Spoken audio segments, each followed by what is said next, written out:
బిర్యానీ చేసుకునే విధానం. ముందుగా ఒక ముందటిపాటి గిన్నె పెట్టి అందులో ఆయిల్ వేసి వేడి చేయాలి. ఆనియన్స్ వేసి ఎర్రగా వేగనివ్వాలి. ఆయిల్లోకి కొంచెం అల్లం పేస్ట్ వేసి తర్వాత కొంచెం పుదీనా వేసి వేయించుకోవాలి. అలానే ఇందులోకి టమాటా కూడా వేసి కొంచెం వేగనివ్వాలి. ఇది నా స్టైల్లో బిర్యానీ.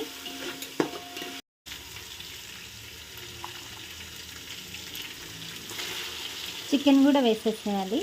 యాక్చువల్లీ కర్రీ కానీ చికెన్ తీసుకొచ్చినాను, కానీ ఎందుకో మా వారికి చేసి పెట్టాలన్న ఆలోచనతో బిర్యానీ చేద్దామని మళ్ళీ మనసు మార్చుకొని బిర్యానీ ట్రై చేస్తున్నాను.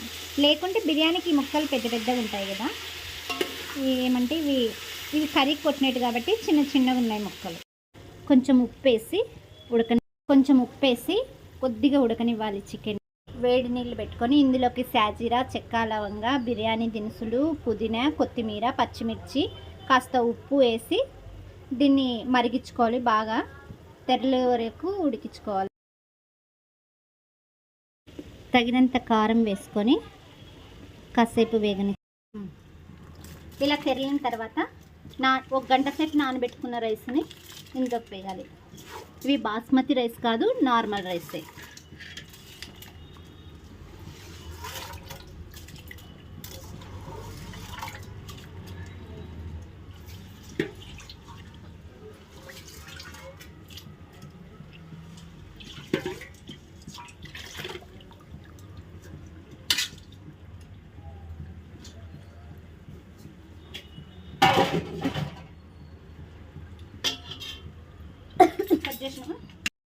ఇందులోకి పెరుగు యాడ్ చేసి కొద్దిసేపు దీన్ని పక్కకు పెట్టేసేయాలి.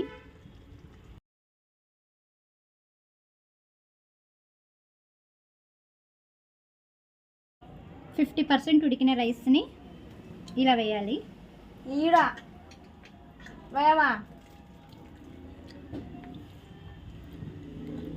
50% ఉడికిన రైస్ని వేసేసేయాలి. దీనిపైన పుదీనా, కొద్దిగా నెయ్యి, వేయించి పెట్టుకున్న ఆనియన్స్ వేసుకోవాలి.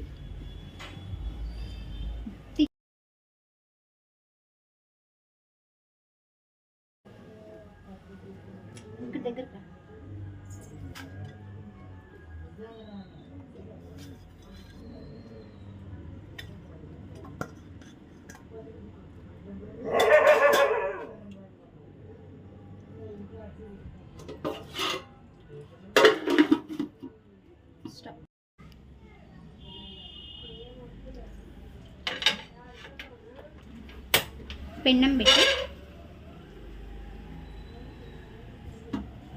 దానిపైన ఈ డేక్ష పెట్టి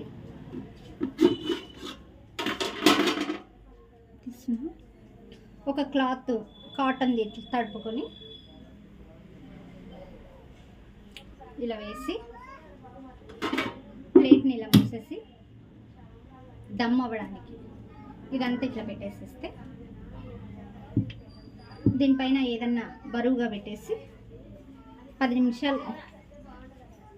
నిమిషాలు హైలో 10 నిమిషాలు లోలో మంట పెట్టాలి.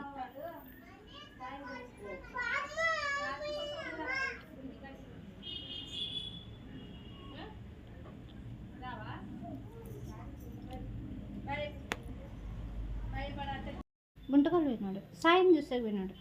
అరే ఇప్పుడా? మళ్ళీ ఎప్పుడు ఎక్కుతాయి? ఎప్పుడు వస్తారు?